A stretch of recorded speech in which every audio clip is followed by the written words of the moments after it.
folks, welcome back to Rule of Thumb.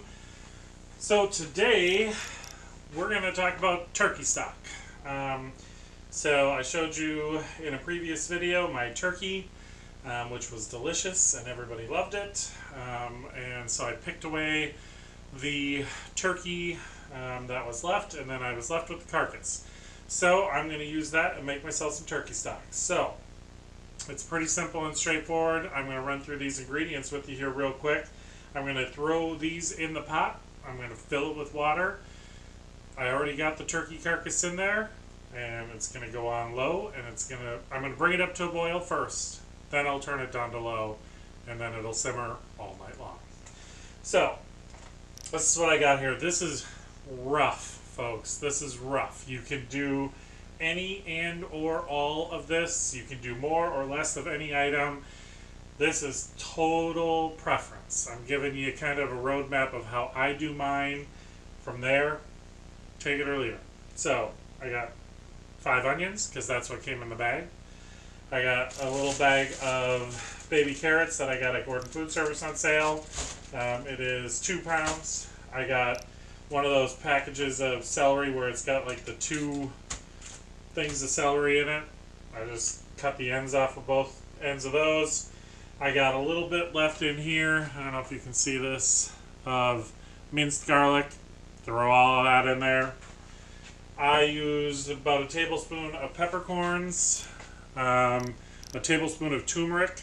Now turmeric is something that I do that is different from a lot of people, but I love the turmeric in my broth, and there is some health benefits supposedly to using turmeric, and I choose to believe that there is, so that's why I'm putting them in there. And then 3 bay leaves. I do not put salt in mine. I never make my stock with salt. I figure there is a little bit of salt left over from the carcass, which I think is more than sufficient for the stock. I don't think you need anything beyond that. So my feeling is I can always add salt later on when I'm using it for cooking. So I am going to get this stuff in the pot. What I will do is bring you over and show you the turkey carcass that I got in the pot as well. Or I'll insert a picture of that, actually. That might be easier. And then, like I said, I'm literally putting this stuff in there just like it is. I'm going to fill the pot with water. I have a big 23-quart stock pot, and that's just going to go all night long. So I will insert a picture of what the turkey carcass in the pot looks like. And what I do when I'm done with the turkey is I pick all the meat that I am interested in off of the carcass, and I pour the carcass and any juices or anything that's in the pan into the bowl or into the bag to save it. So all of that's in there, any of the gelatinous material, any of the fat, all that kind of stuff, because there's no point in doing that ahead of time because I'm going to have to strain this when it's done anyway. So make it easy on yourselves, folks.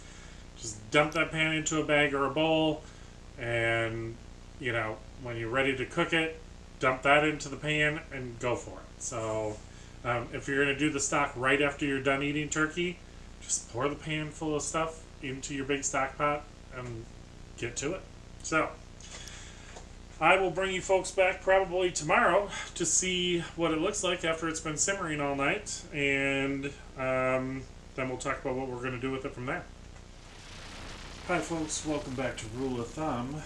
I wanted to bring you back for an update on where we're at with making our turkey stock.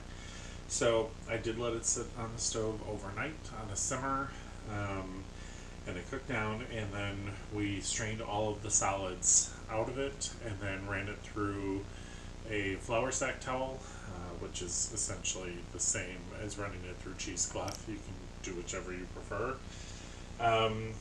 And then we put it in the fridge. So I didn't film the straining part of it because whether or not you folks know, the kitchen here is very tiny. So and I needed Josh's help. So the 2 of us in here with the camera trying to do it wasn't going to happen.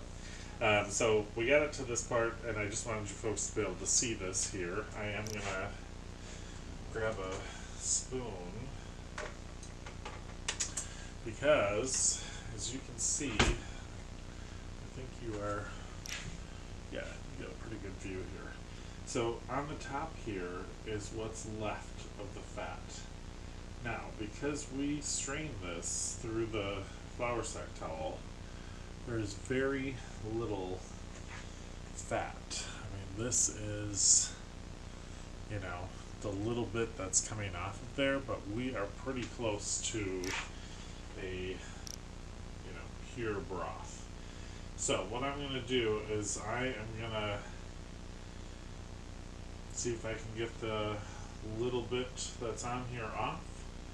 But other than that, we're going to be ready to store this. So, I really just wanted to bring you folks back, give you a quick look at the finished product.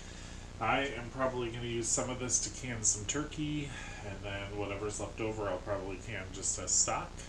And you'll probably see that in a future video.